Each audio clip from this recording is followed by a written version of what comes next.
علیکم ورحمۃ اللہ وبرکاتہ۔ الحمد للہ وکفی وسلام علی عبادہ الذین اصطفی، اما بعد فاعوذ باللہ من الشیطان الرجیم، بسم اللہ الرحمن الرحیم۔ وما تفعلوا من خير يعلمه الله،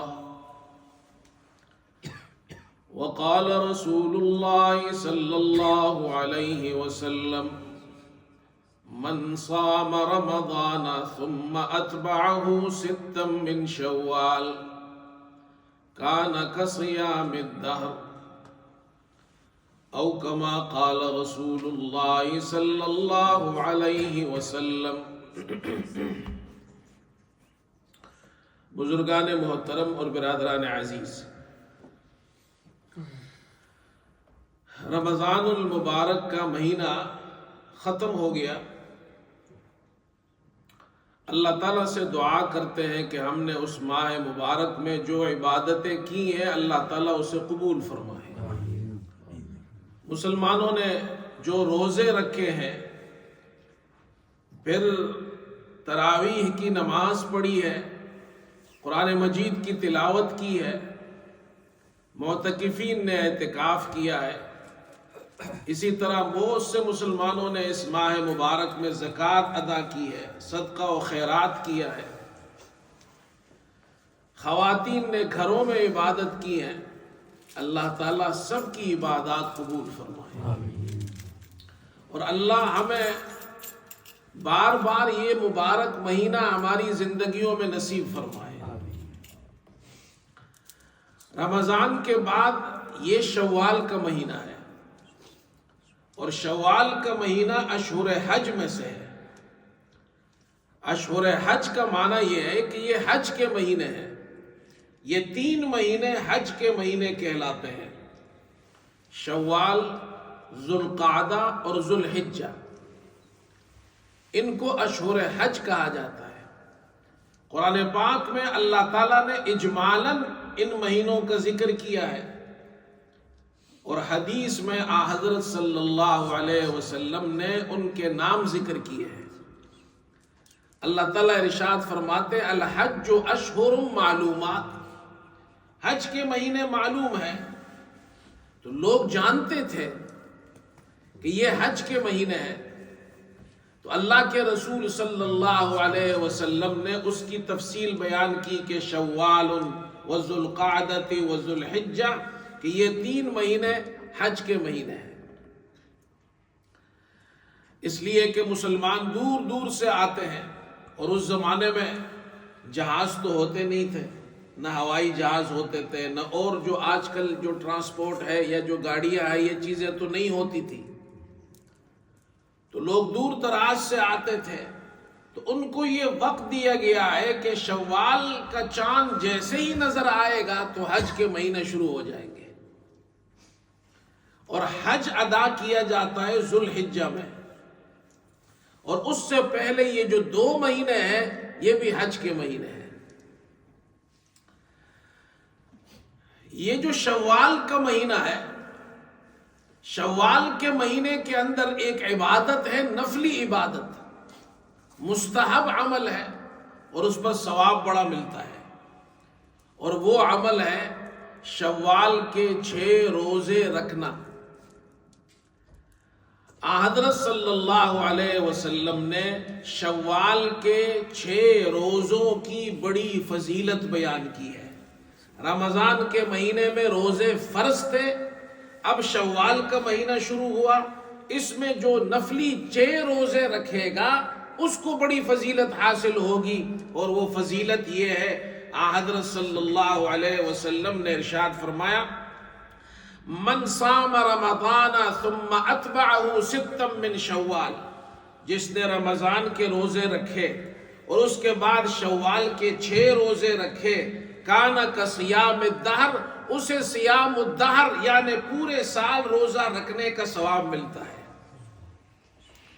6 روزے اور رمضان کے روزے، تو رمضان کے 30 روزے ہو گئے اور 6 روزے 36 ہو گئے، اور اللہ کے یہاں ہر نیک عمل پر کم از کم 10 گنا ثواب ملتا ہے۔ من جاء بالحسنۃ فلہ 10 امثالھا۔ اب 30 کو ایک مہینے کو 10 سے ضرب دو، 10 مہینے ہو گئے، اور 6 دن کو 10 سے ضرب دو تو یہ 60 روزے ہو گئے، تو کل 12 مہینے کے روزے کا ثواب اللہ تعالیٰ عطا فرماتا ہے۔ کتنی بڑی فضیلت کی بات ہے۔ لیکن یہ فضیلت مسلمان کو حاصل کرنی چاہیے، لیکن چند مسائل بھی سمجھنے چاہیے۔ کوشش کریں ہم مسلمان ان 6 روزوں کو رکھیں تاکہ ہمیں یہ فضیلت حاصل ہو جائے، لیکن چند مسائل یہ ضروری ہے سمجھنا۔ ایک یہ کہ شوال کے 6 روزے جو شروع ہوں گے عید کے دن کے بعد سے شروع ہوں گے۔ عید کے دن روزہ رکھنے سے رسول اللہ صلی اللہ علیہ وسلم نے منع فرمایا ہے، تو شوال کے پہلے دن عید کے دن روزہ نہیں رکھ سکتے۔ نمبر 2، دوسرا مسئلہ، آپ 6 روزے اکٹھے رکھیں یا 6 روزے الگ الگ رکھیں اس مہینے کے اندر، یہ بھی جائز ہے۔ آپ 2 ایک ہفتے میں رکھ لیں، 2 اگلے ہفتے میں رکھ لیں، 2 روزے آخری ہفتے میں رکھ لیں، یہ بھی جائز ہے۔ اکٹھے بھی رکھ سکتے ہیں اور اس کو جدا جدا بھی رکھ سکتے ہیں، آپ کو اس کی اجازت ہے۔ اگر آپ ویکینڈ میں فارغ ہیں، آپ 2 روزے رکھ لیں، آپ کے شوال کے 6 روزے آپ اس طرح پورے کر سکتے ہیں۔ اسی طرح ایک مسئلہ یہ بھی ضروری ہے، ہم سے یہ سوال کیا جاتا ہے کہ جن لوگوں کے رمضان کے روزے رہ گئے ہیں، خاص طور پر خواتین کے روزے رہ جاتے ہیں، کسی کے 6، 7، 8 روزے رہ جاتے ہیں، وہ روزے ان کو قضا رکھنے ہیں۔ اب وہ چاہتے ہیں کہ ہم شوال میں قضا روزے رکھے، مثلا 6 روزے قضا ہے تو وہ ڈبل نیت کر لیتے ہیں، وہ کہتے ہیں جی یہ روزے قضا کے بھی ہو جائیں گے اور شوال کے نفلی بھی ہو جائیں گے۔ ایسا نہیں کر سکتے۔ شوال کے 6 نفلی روزے فرض نہیں ہے آپ پر، لیکن رکھنے ہیں تو اس کو الگ رکھنا ہے، اور جو قضا روزے ہیں ان کو الگ رکھنا ہے۔ ان کو مکس نہیں کر سکتے ہیں۔ آپ ایک نیت کریں کہ جی یہ نفلی بھی ہو گیا اور میرا قضا روزہ بھی ہو گیا، ایسا نہیں کر سکتے۔ تو شوال کے یہ 6 روزے مسلمانوں کو رکھنے چاہیے۔ اللہ تعالیٰ مجھے آپ کو عمل کی توفیق عطا فرمائے کہ ہم ان 6 روزوں کو رکھیں اور خوب ثواب حاصل کریں۔ نفلی عبادات کا بڑا فائدہ ہوتا ہے۔ ایک حدیث میں آپ کو سناتا ہوں، امام ترمذی نے حدیث نقل کی ہے۔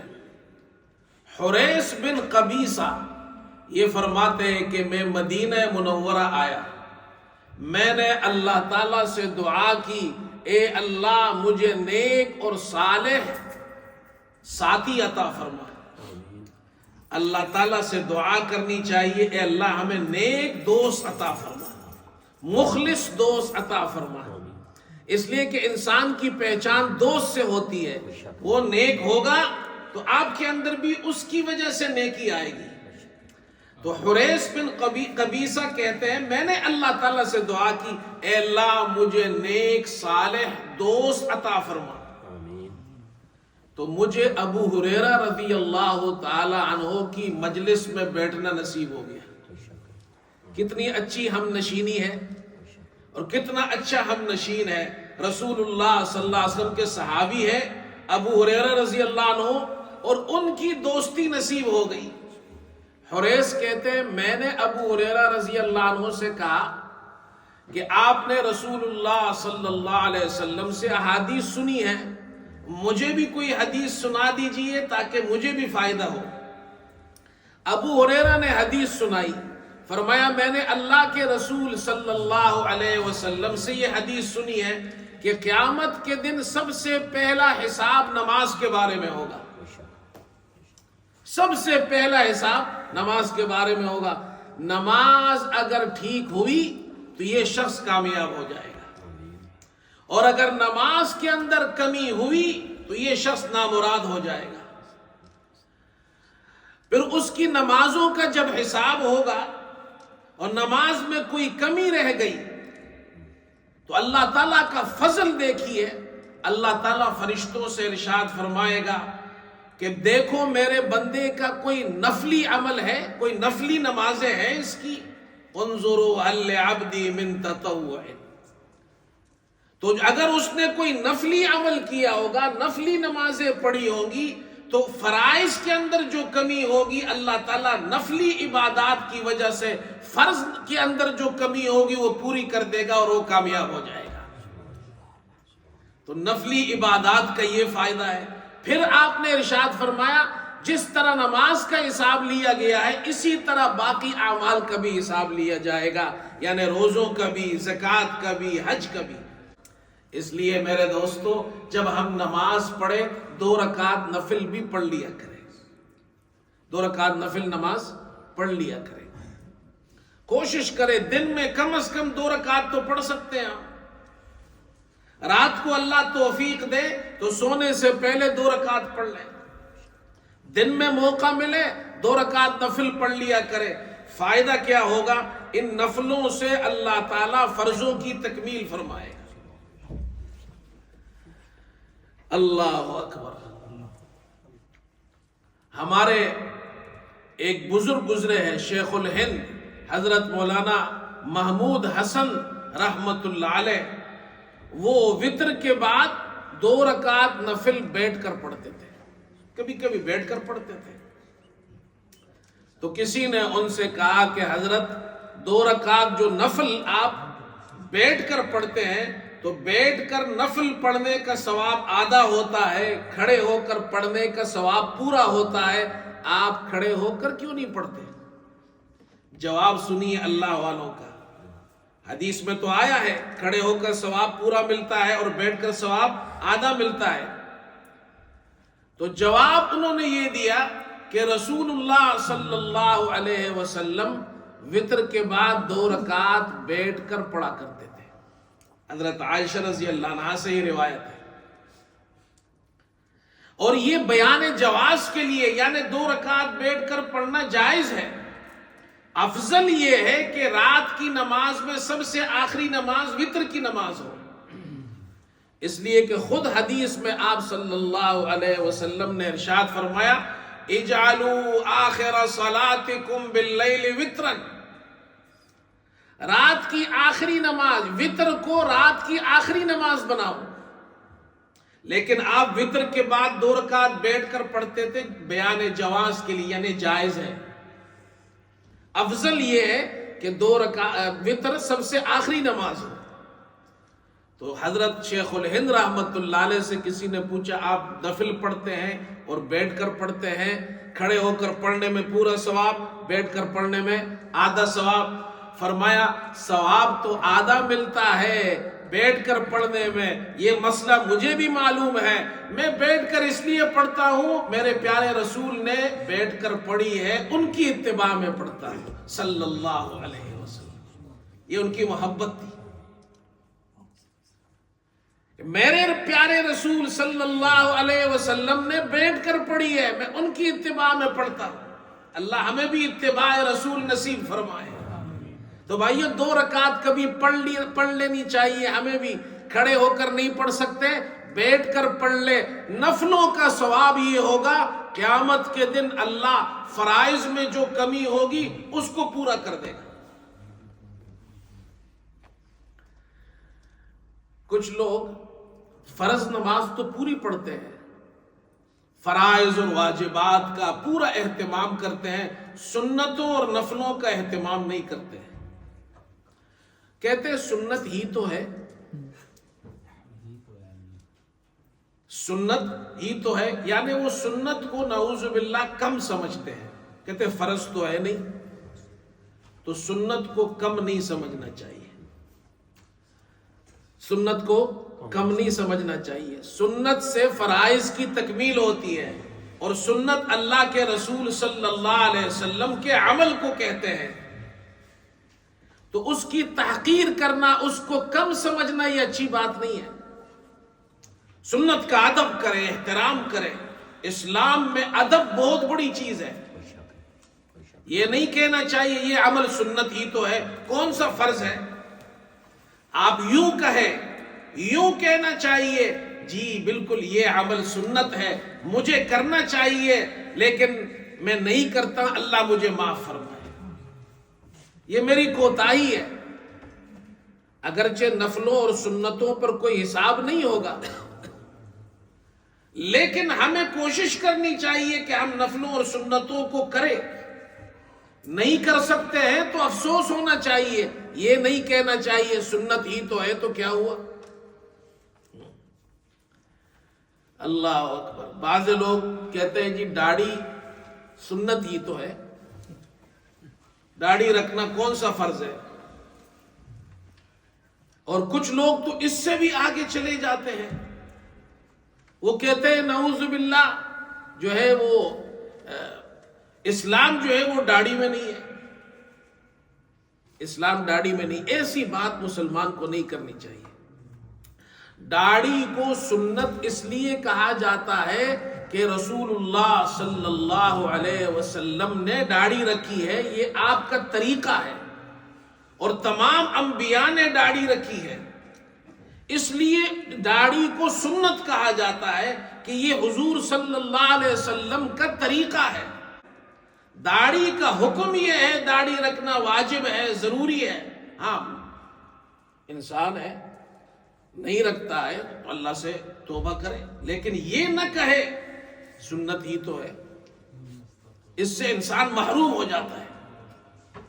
کبھی بھی دین کے بارے میں ہمیں ایسی بات نہیں کرنی چاہیے یہ سنت ہی تو ہے، مستحب ہی تو ہے، کون سا ضروری ہے. ضروری نہ بھی ہو، آپ یوں کہیں مجھ سے کوتاہی ہوتی ہے اس میں، مجھے اس پر افسوس ہے، اللہ آپ کو بھی توفیق دے گا. تو نماز اور روزہ، روزے ہم نے فرض روزے رکھے، اب نفل روزے ہیں 6 روزے. یہ 6 روزے نفل ہے، رکھنے کی کوشش کریں. اس مہینے میں ہم اور آپ یہ 6 روزے رکھ سکتے ہیں. آپ اکٹھے بھی رکھ سکتے ہیں، جدا جدا بھی رکھ سکتے ہیں. مہینے کے شروع میں نہیں رکھ سکتے ہیں، درمیان میں رکھیں. درمیان میں نہیں رکھ سکتے، آخر میں رکھیں. 2 رکھیں، الگ الگ ہفتوں میں، ایک ہفتے میں 2، دوسرے ہفتے میں 2، تیسرے ہفتے میں 2، اس طرح رکھیں. فضیلت آپ کو حاصل ہو جائے گی. تو فرض نمازوں کے ساتھ نوافل بھی ہے. عبادات کے اندر جہاں فرائض ہے وہاں نوافل بھی ہے، سنتیں بھی ہیں. مثال کے طور پر فرض نماز، ان کے ساتھ ساتھ نوافل بھی ہے، سنتیں بھی ہیں. روزوں کے ساتھ نفلی روزے بھی ہیں، زکوٰۃ کے ساتھ صدقہ بھی ہے، حج کے ساتھ عمرہ اور طواف بھی ہے. حج فرض ہے، طواف کرنا فرض نہیں ہے، عمرہ کرنا فرض نہیں ہے، لیکن ثواب ملتا ہے. دیکھو بھائی، ہم اور آپ اپنا گھر بناتے ہیں تو گھر بنانے کے بعد صرف گھر میں دیواریں نہیں ہوتی، صرف دیوار چھت گھر میں نہیں ہوتی، صرف کھڑکیاں اور دروازے نہیں ہوتے. جو یہ تو ضرورت کی چیز ہے کہ گھر کے اندر دیوار بھی ہو، چھت بھی ہو، دروازے بھی ہو، کھڑکی بھی ہو. ضرورت آپ کی پوری ہو گئی. لیکن کیا ہم صرف اپنے گھروں میں دروازے، گھر اور کھڑکیاں اور چھت بناتے ہیں؟ نہیں، اس کو پینٹ بھی کرتے ہیں، اس کو اچھے اچھے کلر دیتے ہیں، پھر اس میں کارپیٹ بچھاتے ہیں، پھر اس میں جناب کیا ہے خوبصورت خوبصورت چیزیں رکھتے ہیں، فرنیچر رکھتے ہیں. حالانکہ ہماری ضرورت کی چیزیں بہت سی نہیں ہوتی ہیں، لیکن ہم رکھتے ہیں تاکہ ہمارا گھر خوبصورت نظر آئے. ضرورت تو آپ کی دیوار سے، چھت سے، کھڑکی سے اور جناب دروازے سے، ایک چارپائی سے، کرسی سے پوری ہو گئی. یہ جو باقی چیزیں ہم نے گھر میں اضافی رکھی ہے، ایک لائٹ کی جگہ ہم نے کتنی لائٹیں رکھی ہیں، فانوس سجائے ہوئے ہیں، خوبصورت گلدستے رکھے ہوئے ہیں، بہت ساری چیزیں ہم نے گھروں میں رکھی ہے. اگر میں آج اپنے گھر جاؤں اور داخل ہونے کے بعد پورے گھر میں جائزہ لوں تو میرے گھر میں آدھی سے زیادہ چیزیں وہ ہوں گی جس کی مجھے کوئی ضرورت نہیں ہے، صرف اس لیے رکھی گئی ہے اچھا نظر آئے۔ ایسا ہے یا نہیں ہے؟ خوبصورت نظر آئے۔ اللہ تعالیٰ نے فرضوں کے ساتھ نوافل بھی رکھے ہیں، سنتیں رکھی ہیں۔ آپ فجر کی 2 رکعت فرض ہے، اس کے ساتھ سنت بھی رکھی ہے۔ زور کی 4 فرض ہے لیکن آگے پیچھے سنتیں رکھی ہیں۔ عصر کی 4 فرض ہے، اس سے پہلے سنتیں ہیں، مغرب کے بعد سنتیں ہیں، عشاء کے بعد سنت ہے، وتر ہے، تہجد ہے، اشراق ہے۔ یہ نفلی عبادات کیوں رکھی ہے؟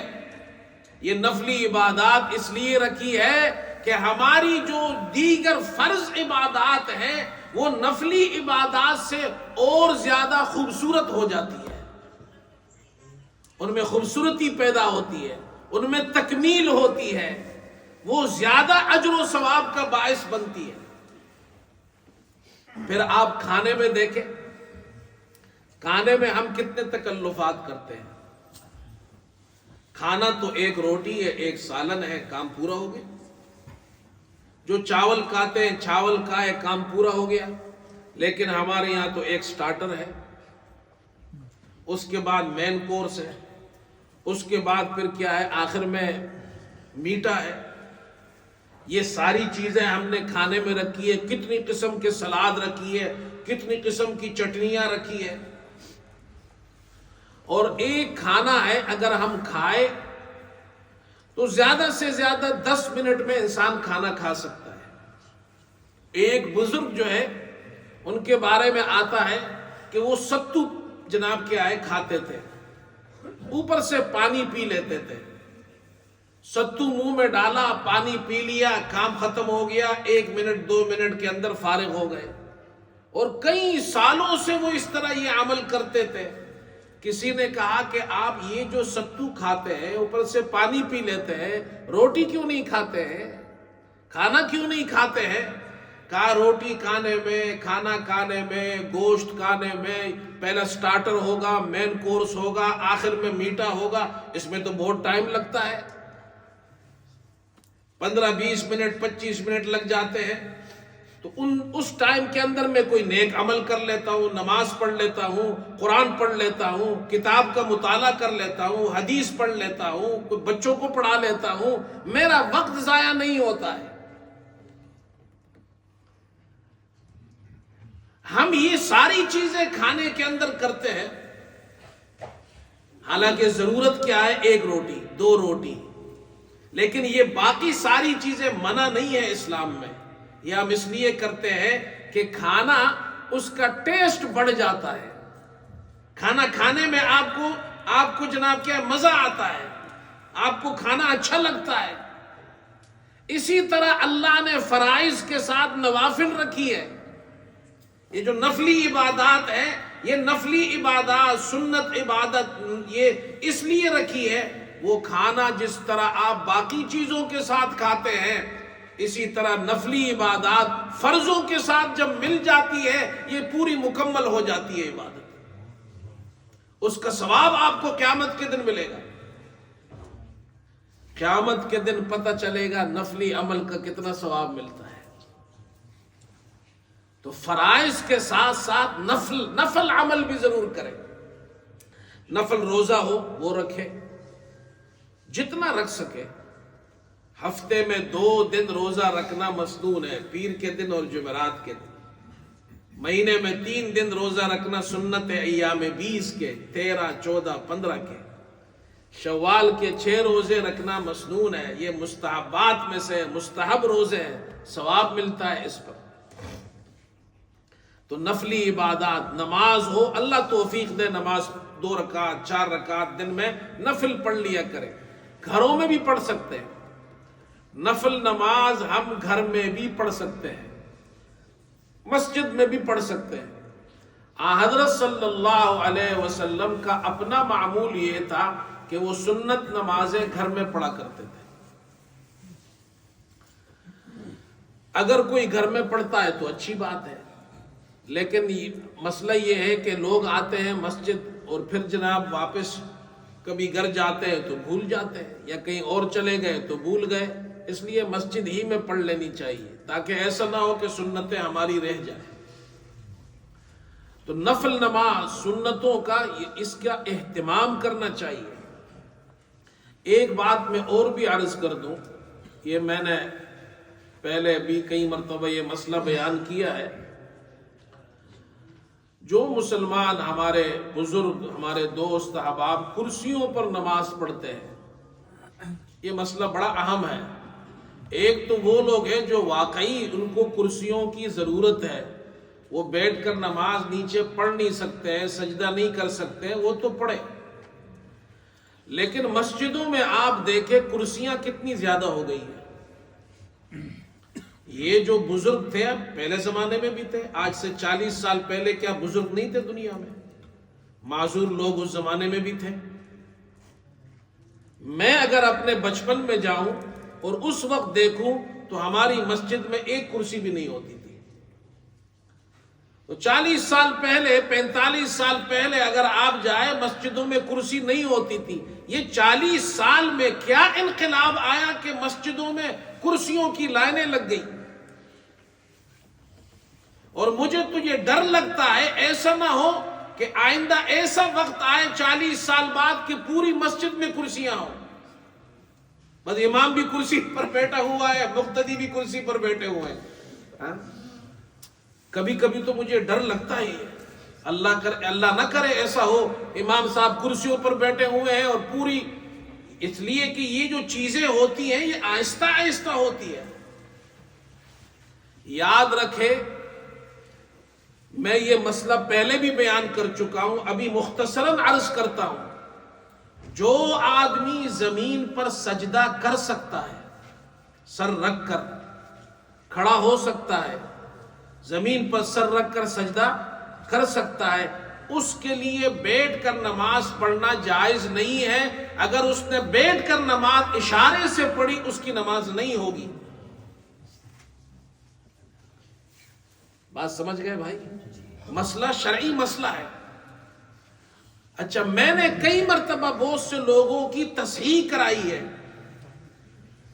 اکثر لوگ ایسے ہوتے ہیں جو کھڑے ہو سکتے ہیں، رکوع بھی کر سکتے ہیں، سجدہ بھی کر سکتے ہیں۔ دو سجدوں کے درمیان جو جلسہ ہوتا ہے وہ اس جلسے میں نہیں بیٹھ سکتے ہیں، اور اسی طرح التحیات قعدے میں نہیں بیٹھ سکتے، سنت کے مطابق دو زانو نہیں بیٹھ سکتے ہیں، تو وہ کرسی پر نماز پڑھتے ہیں۔ ایسا نہیں کرنا چاہیے، اس لیے کہ وہ سجدہ کر سکتا ہے، صرف زمین پر بیٹھ نہیں سکتا ہے، یعنی وہ دو زانو نہیں بیٹھ سکتا ہے۔ اس کو چاہیے کہ وہ 4 زانو بیٹھ جائے، پاؤں اس طرح کر لے، اس طرح بیٹھ جائے، اور اگر اس طرح بھی نہیں بیٹھ سکتا پاؤں پہلا لے۔ اگر وہ پاؤں پہلا سکتا ہے، قبلے کی طرف پاؤں پہلا لے اور بیٹھ جائے، اور سجدہ کر سکتا ہے، 4 زانو بیٹھ سکتا ہے، اس آدمی کی نماز کرسی پر نہیں ہوگی۔ بعض لوگ سجدے کے بعد درمیان میں جو بیٹھتے ہیں جلسے میں، پورا نہیں بیٹھ سکتے، تھوڑا سا تو بیٹھ سکتے ہیں، اس طرح بیٹھ جائے۔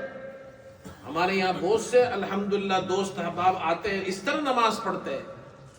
اگر جو آدمی سجدہ کر سکتا ہے، صرف جلسے میں 2 زانو بیٹھ نہیں سکتا ہے پوری طرح، لیکن 4 زانو بیٹھ سکتا ہے، پاؤں پہلا کر بیٹھ سکتا ہے، ایسے آدمی کی نماز کرسی پر نہیں ہوگی۔ اپنے پاس نوٹ کر لیں۔ باقی کسی کو تفصیل پوچھنی ہو تو مجھ سے آ کر بعد میں پوچھ لیں۔ یہ مسئلہ بڑا اہم ہے۔ مسجدوں میں کرسیاں ہی کرسیاں، جوان لڑکے، 25 30 سال کے لڑکے، نوجوان، وہ بیٹھے ہوئے کرسی پر نماز پڑھ رہے ہیں۔ کیا ہوا جی؟ آج میرے پاؤں میں درد ہے۔ تو بھائی آپ بیٹھ جائیں، پاؤں پہلا لیں۔ اس طرح جلسے میں بیٹھنا 2 زانو ہو کر اور قعدے میں بیٹھنا یہ فرض نہیں ہے۔ اگر آپ اس طرح نہیں بیٹھ سکتے، جس طرح سہولت سے بیٹھے، آپ کی نماز ہو جائے گی۔ تو خدا کے لیے بھائی، خدا کے لیے کہہ رہا ہوں، اس مسئلے کو اہمیت دینی چاہیے، سمجھنا چاہیے، بڑا حساس مسئلہ ہے۔ اگر ہم نے یہ روش نہیں چھوڑی، مجھے لگتا ہے جس طرح 40 سال پہلے مسجدوں میں کرسیاں نہیں تھی، اور اب اتنی ہو گئی ہے مجھے ڈر ہے 40 سال بعد مسجدیں کرسیوں سے بھر جائیں گی. اللہ ہماری حفاظت فرمائے. پھر ایسا نہ ہو ہم بھی یہاں آئے اور بوٹ شوٹ کے ساتھ، بوٹ بھی مولوی صاحب نے بھی بوٹ شوٹ پہنا ہوا ہو، مقتدیوں نے بھی بوٹ پہنا ہوا ہو، کرسیوں پر بیٹھے ہوئے ہو، مولوی صاحب بھی نماز پڑھا رہے کرسی پر، مقتدی بھی کرسی پر نماز پڑھ رہے جی. پھر اس کے بعد جو مسجد والے ہوں گے وہ پوچھیں گے جی کون سی کرسیاں زیادہ کمفرٹیبل ہوتی ہے، کون سی کرسیاں زیادہ کمفرٹیبل ہوتی ہے، وہ والی لینی چاہیے ہمیں. اللہ ہماری حفاظت فرمائے. یہ میں ویسے کوئی آپ لوگوں کے ساتھ کوئی ویسے بات نہیں کر رہا ہوں، یہ اس کو سمجھنا چاہیے، ہمیں اس کو اہمیت دینی چاہیے. یہ بڑے خطرے کی بات ہے. ہر آدمی کی نماز کرسی پر نہیں ہوتی. جو جینون معذور ہو، جو زمین پر جا ہی نہیں سکتا ہے، بیٹھ ہی نہیں سکتا. ہمارے یہاں منشی بابا آتے، ہم منشی بابا کہتے تھے ان کو، اذان دیتے تھے یہاں، بڑی عمر کے تھے، مسجد میں سب سے بڑی عمر ان کی تھی. اور وہ انہوں نے کبھی، میں نے نہیں دیکھا آخر عمر تک کبھی بھی کرسی پر نماز نہیں پڑھی، کبھی بھی. وہ کھڑے ہو کر نماز شروع کرتے تھے تو جب سجدے میں چلے جاتے تھے تو واپس کھڑے نہیں ہو سکتے تھے. پہلی رکعت کھڑے ہو کر شروع کرتے تھے اور پھر نیچے چلے گئے، اب واپس کھڑے نہیں ہو سکتے، کمزور تھے تو پھر بیٹھ جاتے تھے. پوری نماز پھر 3 رکعت وہ بیٹھ کر پڑھتے تھے زمین پر. کتنے مسلمان ہیں زمین پر بیٹھ کر نماز پڑھ سکتے ہیں؟ دیکھو آپ مولوی صاحب کے ساتھ تو آپ آرگیو کر سکتے ہیں کہ میں نہیں بیٹھ سکتا، یہ کر سکتا وہ. اللہ کے ساتھ تو آپ آگے پیچھے کچھ نہیں کر سکتے نا. اللہ کو پتا ہے آپ زمین پر بیٹھ سکتے ہیں نہیں بیٹھ سکتے، آپ کس طرح بیٹھ سکتے ہیں، سجدہ کر سکتے ہیں نہیں کر سکتے. اس لیے ہر بندے کو سمجھنا چاہیے زمین پر بیٹھ کر ٹرائی کرے، جس طرح بھی بیٹھ کر اس کی نماز ہو سکتی ہے، اس کو کرسی پر نماز نہیں پڑھنی چاہیے. ہاں اگر وہ زمین پر بیٹھ ہی نہیں سکتا، زمین پر سجدہ کر ہی نہیں سکتا، پھر وہ معذور ہے، پھر وہ کرسی پر نماز پڑھے. اللہ ہم سب کو عمل کی توفیق عطا فرمائے. وآخر دعوانا